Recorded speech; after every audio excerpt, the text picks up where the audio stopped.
भारतीय शेयर बाजार में बुधवार को हाहाकार मच गया। शेयर बाजार इतनी बुरी तरह से टूटे कि किसी को कुछ समझ नहीं आया। इन्वेस्टर्स में ऐसी भगदड़ हाल फिलहाल के दौर में कभी दिखाई नहीं दी होगी। शेयरों में भारी बिकवाली और मारकाट से बाजार बेहाल हो गया। आइए जानते हैं शेयर बाजार का हाल और क्या रही इसकी वजह। नमस्कार, मैं हूं डॉक्टर तन्वी सिन्हा और आप देख रहे हैं बिजतक। दोपहर 12 बजे का हाल बताएं तो सेंसेक्स करीब 2% या 1400 अंक गिरकर 71,737 के लेवल पर कारोबार कर रहा था। दूसरी ओर निफ्टी 1.61% या 355 अंक गिरकर 21,677 पर आ गया। वहीं बीएसई पर लिस्टेड कंपनियों का मार्केट कैप भी 2 लाख करोड़ रुपए गिरकर 373 लाख करोड़ रुपए के नीचे चला गया। यानी एक झटके में इन्वेस्टर्स के 2 लाख करोड़ रुपए बाजार में डूब गए। निफ्टी पर एचडीएफसी बैंक करीब 7% गिरकर 1,560 रुपए पर पहुंच गया। कोटक बैंक 3.5% लुढ़क कर 1,785 रुपए पर आ गया। इसके अलावा दूसरे बैंकिंग स्टॉक्स भी बुरी तरह से लुढ़क गए। बाजार में इस अचानक से आई सुनामी को लेकर सभी के मन में एक ही सवाल उठ रहा है, बाजार में आखिर ये रक्तपात हुआ क्यों? तो चलिए फटाफट आपको बताते हैं बुधवार को बाजार में अफरा तफरी क्यों मची। बाजार में गिरावट की सबसे बड़ी वजह रही एचडीएफसी बैंक के खराब नतीजे। दिसंबर तिमाही में देश के सबसे बड़े बैंक को सालाना आधार पर ज्यादा प्रोविजनिंग करनी पड़ी है। नेट प्रॉफिट में 34% इजाफे के बाद इन्वेस्टर्स बैंक की लोन बुक और नेट इंटरेस्ट मार्जिन के आउटलुक को लेकर निराश नजर आए। सीएलएसए, मॉर्गन स्टैनली जैसे ब्रोकरेज हाउसेस ने लोन ग्रोथ और कम लिक्विडिटी कवरेज रेशियो एलसीआर के मोर्चे पर चिंता जाहिर कर चुके हैं। इससे बैंक के शेयरों में भारी गिरावट नजर आई और इसने बाजार को नीचे धकेल दिया।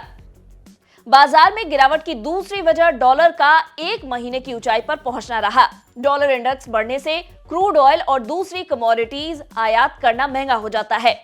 इससे इंपोर्ट बिल बढ़ता है और हमारे करंट अकाउंट डेफिसिट में इजाफा होता है। इसके अलावा बाजार के लिए अमेरिका से एक बुरी खबर भी आई। फेडरल रिजर्व के गवर्नर क्रिस्टोफर वॉलर के बयान से मार्च में ब्याज दरों में कटौती की उम्मीदें धूमिल पड़ गई। उन्होंने कह दिया है कि भले ही अमेरिका 2% के महंगाई के गोल की तरफ आगे बढ़ा है, लेकिन फेड को ब्याज दरों में कटौती करने को लेकर हड़बड़ी नहीं दिखानी चाहिए। इस टिप्पणी से अमेरिका में 10 साल की ट्रेजरी बॉन्ड यील्ड 4% के ऊपर निकल गई। डॉलर इंडेक्स एक महीने के हाई पर पहुंच गया। बाजार की गिरावट में तीसरा फैक्टर एशियाई मार्केट्स में गिरावट रही। बुधवार को चाइनीज स्टॉक्स की अगुवाई में एशियाई बाजार नीचे लुढ़क गए। चौथी तिमाही में चीन की अर्थव्यवस्था 5.2% की रफ्तार से बढ़ी है। ये आंकड़े आते ही चीन के शेयर बुरी तरह से टूट गए। चीन की ग्रोथ के आंकड़े एनालिस्ट की उम्मीदों से कमतर रहे हैं।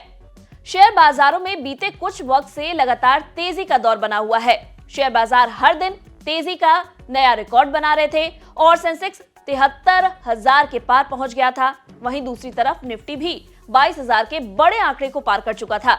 ऐसे में कई जानकार बाजार में एक करेक्शन की आशंका जता रहे थे। हालांकि कैपिटल गुड्स और आईटी सेक्टर में इतनी ज्यादा गिरावट नजर नहीं आई।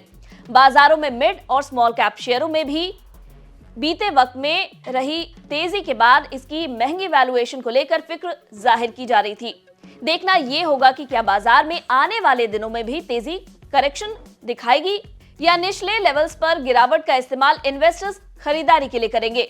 उम्मीद है आपको हमारा ये वीडियो पसंद आया हो तो इसे लाइक और शेयर करना ना भूलें। साथ ही बिजनेस जगत की खबरों से अपडेटेड रहने के लिए बने रहे हमारे साथ और देखते रहे बिजतक। बिजतक आपके लिए लाया है प्रीमियम मेंबरशिप प्रोग्राम, जहां आपको मिलेंगे कई सारे फायदे, जिनमें मार्केट न्यूज़लेटर, लाइव चैट पर आपके सवालों के सबसे पहले जवाब, मार्केट आउटलुक, वीकेंड पर मार्केट स्कैन, एंकर्स के साथ चैट और भी बहुत कुछ। इस प्रीमियम सब्सक्रिप्शन में 3 तरह के प्लान्स हैं, सिल्वर, गोल्ड और प्लैटिनम, जिनकी शुरुआत मात्र 159 रुपए महीने से होती है। इससे जुड़ना भी बेहद आसान है। बिजतक के YouTube चैनल पर जाएं, ज्वाइन बटन पर क्लिक करें और अपना प्लान सिलेक्ट करें। बस बन गए आप हमारे प्रीमियम मेंबर।